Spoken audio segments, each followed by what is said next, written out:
I'm going to show you how to make cabled ribbing today using a ribber. There is a way to do it without a ribber, which I'll show in another video.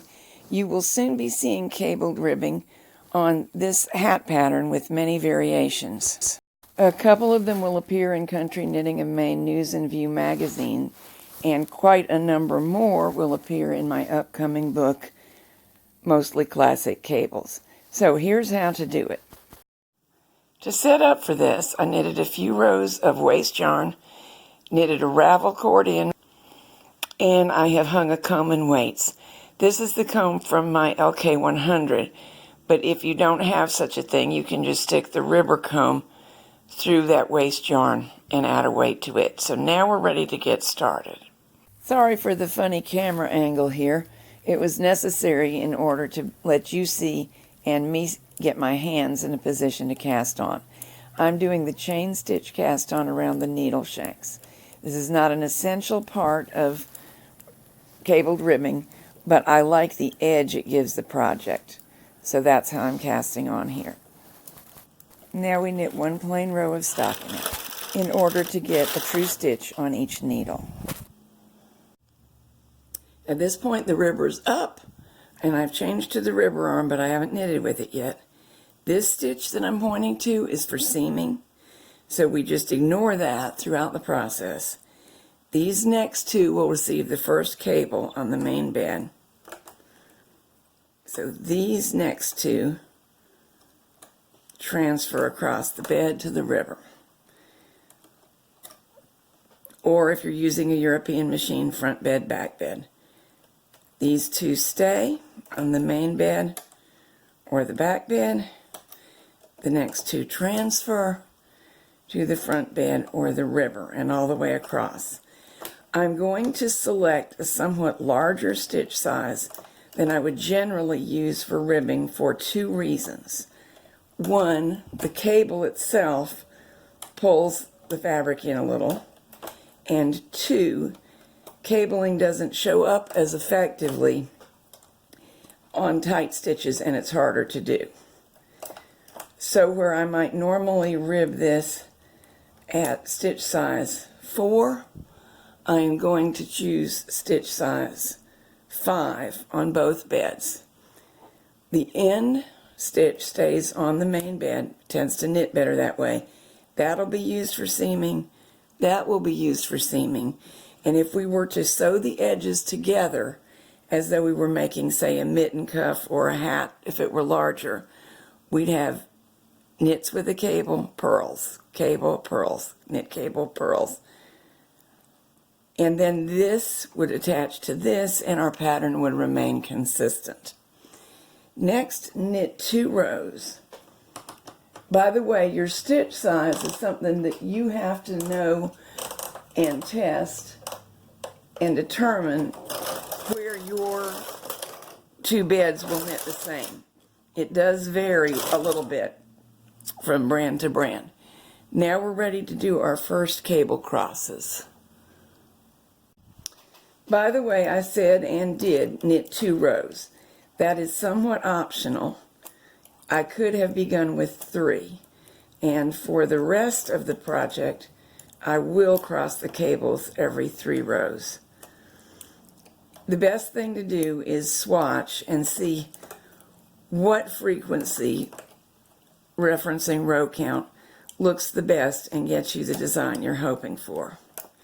Each of these is a 1x1 cable cross, meaning one stitch trades place with the other stitch. And remember, this one and this one are involved in the cabling. The edge stitch is only there for seaming in the future, so we don't need to concern ourselves with it. I've got to pull a little slack in my yarn. I am very naughtily knitting straight from the skein, which means that I've got to pull it out manually as I go. Some skeins will feed like center pull balls, some won't. This one won't. So we repeat the same process. Every single time you make a cable cross for this style of cabling, make it the same way. by which I mean right crosses first, then left. If you alter that, and sometimes do it one way, sometimes do it the other way, you will not achieve a consistent looking twist. It may not even look like it does twist. All the cables are crossed, 3 more rows. And of course, since we keep doing 3 rows, which is an odd number, the carriage will alternately be on the left and on the right when it's time to cross. That was a hazard of cabling and filming at the same time. The camera gets the place that I would rather be in, but we managed. These are known as 1/1 cables or 1x1 cables, 2-stitch cables, which could potentially be made any number of ways. You wouldn't necessarily cross them this way. You could alternate to get different effects, but that's for another video. This is the very simplest version of a twisted rope cable, is another way of thinking about it. You're not going to have any trouble with stress on the needles here because we're only crossing 2 stitches. However, if you did, knitting back from whole does half of the work for the machine and helps. 1, 2, 3, and now the carriage is on the left, alternating. Now, in general, this is done at the edge of a garment. It could potentially be the entire thing, of course. But if it is the edge, like the cuff of a sweater sleeve, a hat brim, a sweater hem, a mitten cuff, you'll probably transition into stockinette at some point. And if that is the case, remember that the last cable cross is not where you want to end the ribbed section. We want to go ahead and knit the same number of rows after the last cross as we've been knitting in between them. This is me straightening the yarn out again. Otherwise it looks rather abrupt and ungraceful. 1, 2, 3.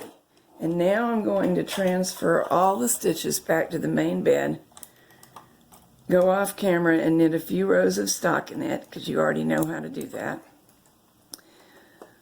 and show you the results. Remember that you want to increase stitch size after the ribbing is complete, which is right now, to whatever the stockinette stitch size is. We don't want it to be as tight as the ribbing generally. For this particular yarn, I'm going to go up to stitch size 6.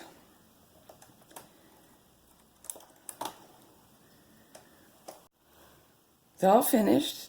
I'm ready to pull my ravel cord out. It's attached to this little brush thing. So I just give it a long pull. And there we go. And there is the edge that I told you I wanted to be chained. It is a nice effect. And voila, cabled ribbing.